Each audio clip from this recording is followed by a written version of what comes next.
Hello everybody, welcome to the JW Show. I am JW Odyssey, and today I'm going to be talking about the bombshell of an episode of the amazing digital circus that just dropped this past Friday.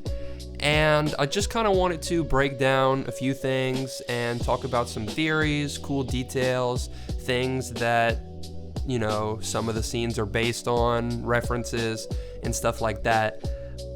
It's not going to be every single scene or every single detail. I just wanted to kind of go over the things that I found interesting. So without further ado, I'm just going to kind of jump right into it.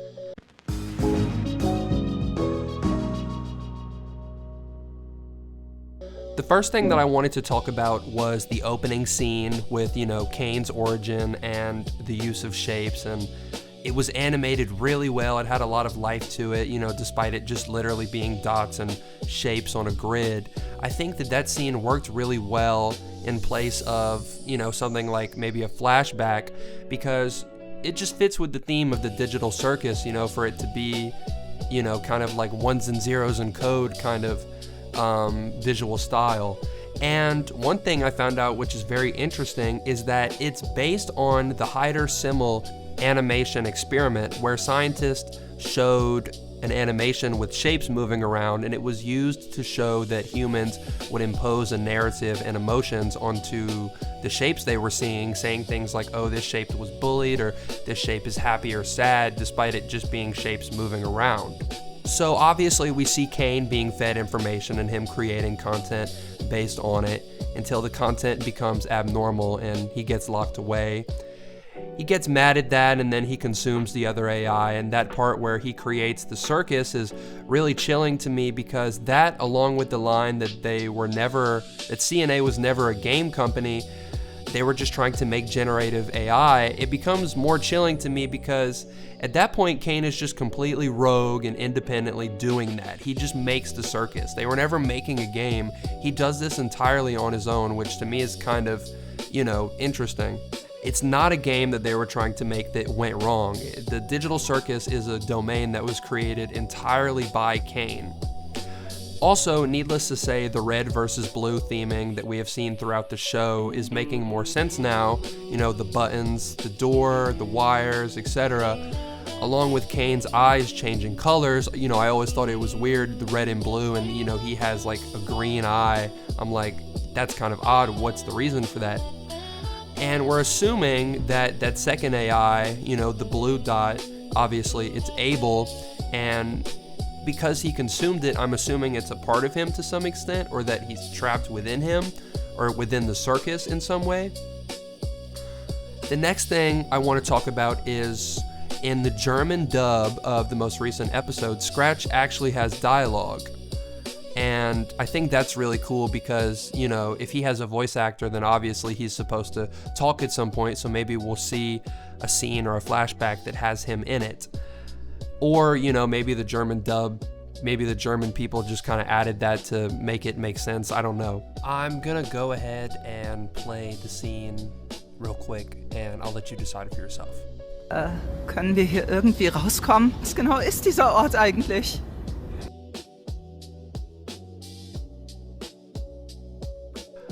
Another quick thing I wanted to talk about is the importance of the song Daisy. I can't remember which YouTuber it was, but basically that song was chosen to be replicated by a computer as an experiment in 1961.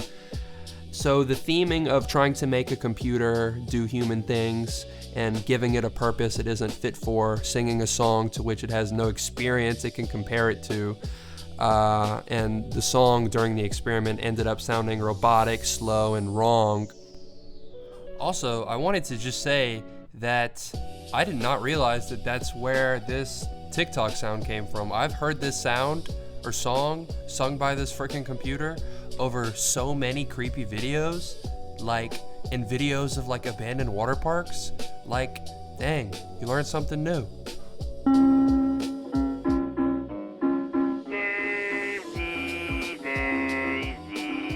I think that fits really well with the theme of like them making Kane to, to love humans and to entertain them. But in that experiment, that was the first time a computer ever sang, and I thought that was cool that, it was the song Daisy they chose, and that's the song that Kane sings. I think that was really cool. The next thing I want to talk about is we get to see the original crew members of the circus, and here I'm going to show you some concept art from that. The first thing I want to say is that it is so cool that we finally got to see these characters animated, even if just for a few seconds, because there's been this big mystery element of who came before the circus crew that, you know, we see now in the show. So I think seeing this concept art and seeing them in that flashback scene was really cool. And now I can get into each character's concept art, and the creator who did the concept art actually stated what a lot of them were based off of, so I can get into that as well. So first I'll talk about Scratch, who he said was inspired by Rover, the Windows dog, before my time, but I think it's a cool reference. Also, it seems like Scratch kind of went through some designs of having clothes, no clothes, and then they settled on just a shirt. Next up we have Bisco, who he said he drew inspiration from just like 90s toys, and definitely one of the more bizarre, wacky, colorful looking characters. Then there is Wormo, who, if you probably couldn't tell, was based off of those little worm puppet toys from back then. Also, Wormo has no arms, so like imagine you're not only trapped in the digital circus, but you have no arms. It seems like he had like kind of Zooble-like appendages at one point, but I guess that went to Zooble, or maybe they thought it was repetitive, I don't know. And Spike is based off of Spike from The Land Before Time, a little bit of Godzilla, and also toys from like, you know, 90s. I really like this design. And I am going to leave off on Ratty, who is based off of some mouse from some show. Yeah. Now, we also get to see Kinger and a better picture just how long he's been there, because when Queenie abstracted and when Ragatha arrived was like a huge gap. Like Kinger enters in 1999, Ragatha enters in 2008. So like if we assume that Queenie abstracted, like say even it was like a few years after they arrived, that's still years and years and years that Kinger is just alone in the circus. And I doubt that Kane was making him like go on solo adventures and that they were even talking.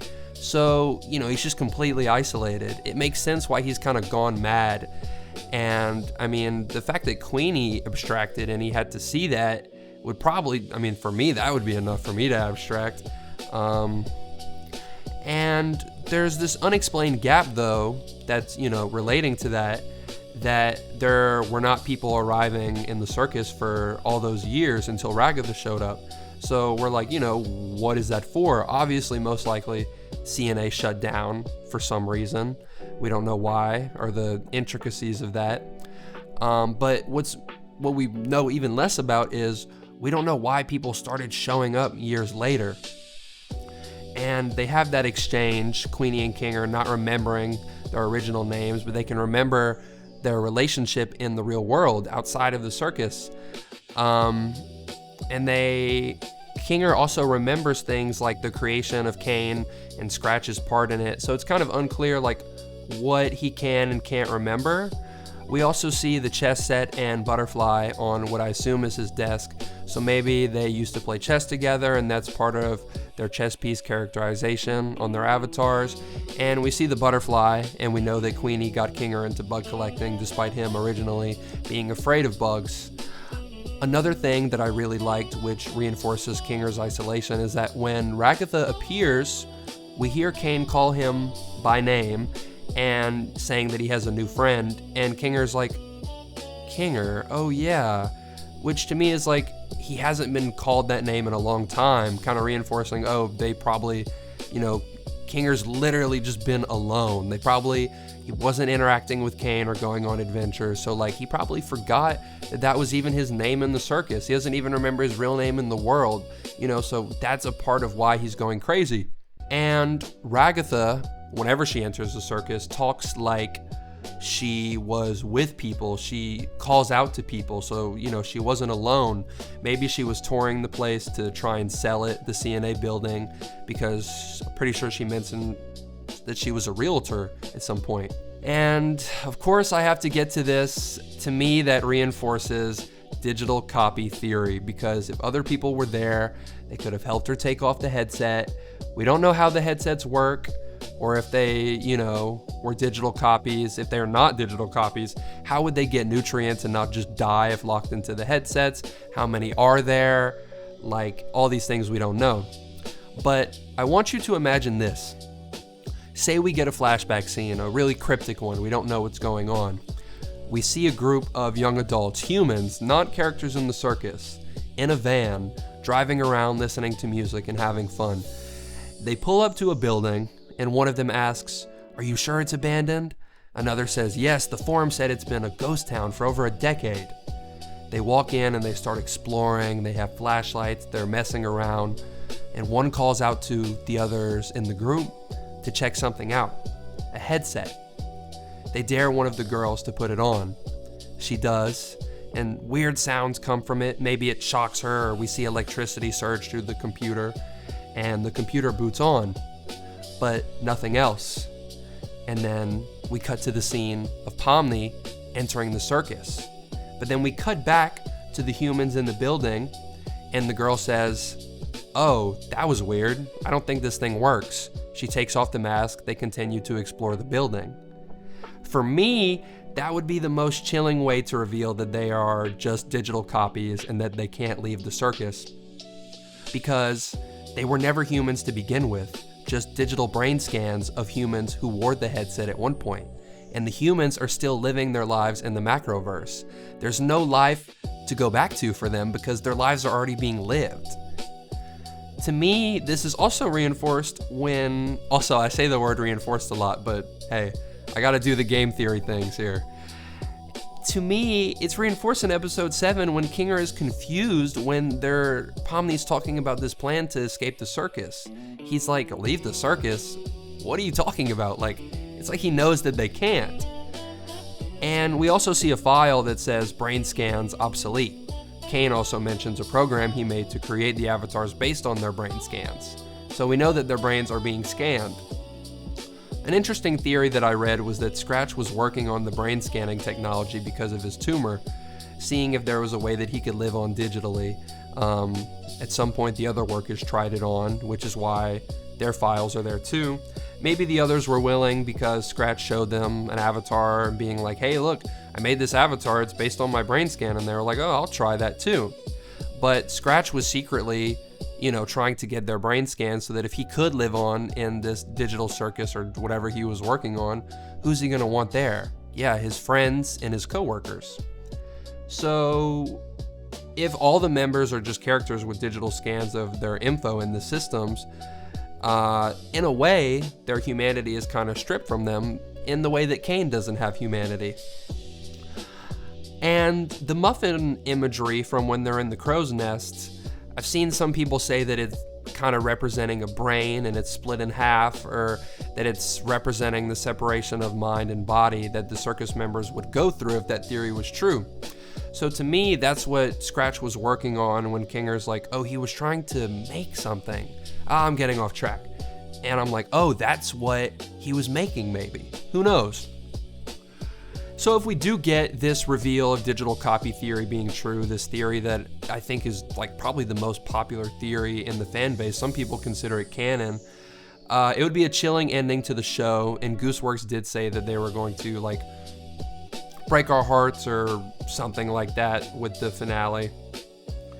And I think if that theory was confirmed true, it would have like the levels of vindication that we got in 2015 when Gravity Falls aired the episode Not What He Seems, and everybody was like, Stan has a secret twin brother, he has a secret twin brother, and they were right, and he walks through the portal. Like, that was an awesome moment, and if we could have that with this show, I think that would be really cool. And I'm gonna move on now to after the flashbacks. We pick up in the aftermath of the last episode, and the gang argues with Jax for a minute about his decision, when he pressed the button. to keep them there, or he thought he was keeping them there. But they come to the conclusion that despite his betrayal or selfish action, that it doesn't matter anymore and they need to be there for each other. And they start to lean into this kind of acceptance of their situation, that they're never going to leave the circus, which again, you know, the theme of this episode and really the whole show is that they need to be there for each other, that the situation that they're in doesn't matter. It's the circus members that keep each other going, and that, you know, their friendship and the bonds they make is what keeps them sane. You know, like Zubul says that they want to make a mark in the world, and Gangle reminds them that they have, and that in a way that is more significant than whatever they could have done in the real world. And as we know, Jax has been teased or hinted at being the next to abstract. He continues to isolate himself further from the group, which pushes him further in the direction of abstracting, and they're trying to be there for him, but he's just not really kind of giving them a bone or anything to work with. They are there for each other. Really, the only thing is keeping them from extracting is them being there for each other, and he's just like, I don't want you guys to be here for me. And from there, we go to Kane's meltdown, one of the best parts of the episode, which for all the people who had been saying, Kane's about to melt down, he's malfunctioning, he's glitching, these people knew it was coming. And what surprised me was Bubble playing a big part in this breakdown. Throughout the series, we've seen Kane kind of change Bubble to be more like how he wants Bubble to be, you know, like whenever he made him not able to swear. But Bubble really pushes him and feeds into his insecurities. It's really Bubble the only reason why he like breaks down like that. I've seen people say Bubble is a personification of the Bubble Boy virus, which was basically just a virus and it caused pop-ups and things like that. I'm not going to get into the technical jargon of it, but from what I've seen, it does kind of hold some ground to it, and I think it could be true. Some people say that Bubble is Abel, the other AI, but I mean, he does say you really were the lesser of the two. He doesn't say the two of us or the lesser of us. So to me, that kind of points in the direction that he's more likely to be a virus than the other AI. I love the way that whenever Kane is done with his little meltdown, he like fixes his tie and the show must go on, and he resumes his like upbeat host behavior. Then we see him do this musical number, and he even references the book saying, you know, no need to scream if you don't have a mouth. Don't need to scream if you ain't got a mouth. I think that was a cool little reference. Also, him just kind of torturing them throughout that song, to me, kind of points to that one song that all the other songs say it's not canon, but that one song was canon. So maybe that's got something to do with it. Could be a little, you know, thing for the fans. But it's after this point that Kane just starts straight up physically torturing them, like relentlessly. And they're like, man, we gotta do something. Like, we're all gonna friggin' abstract very soon. So they go to the crow's nest, which I didn't even realize that's where they were. I was like, wait, like, why do they have a cafe? But it's like the little nest part in the middle of the circus. And we see them drinking out the same mugs as they do in the pic with Jackson, Ribbit, and Kaufmo. So that's pretty cool. And while we're talking about Ribbit, we definitely are going to get Ribbit in the last episode because, like, bro, she has merch and she has a voice actor. Like, it has to happen. It's just a moment. It's just a matter of time. And we see Pomni come back with knives in her, which is kind of like a callback to the teaser for Amazing Digital Circus, where she's spinning on a wheel and Kane's throwing knives at her. I thought that was a cool little reference. And they put the bucket on Kinger, you know, he's telling them all these things, and Jax leaves because he realizes that, at least the way I interpret it, he's like, this is all real. Like, my actions and the way I've acted and the way I've treated the people in the circus are all very real. And I think that pushes him closer to his breaking point. Up to that point, I think he's been in denial. He's treating it like a game. He's like, oh, I'm the funny one. He's focused on like being this character.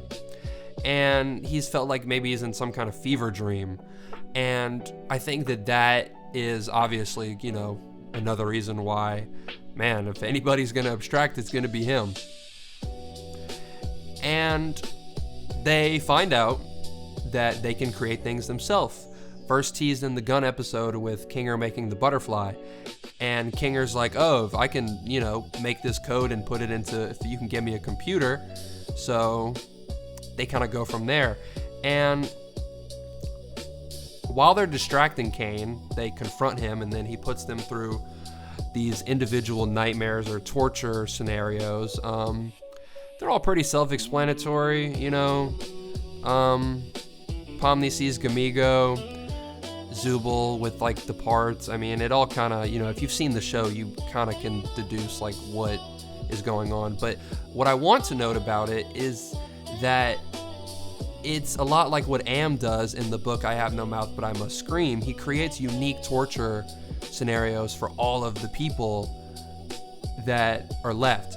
Like, there's a character named Benny in the book who's like this brilliant, smart, handsome guy, and Am turns him into like this like ape, like monkey creature, and he strips away his intelligence and like his brilliance.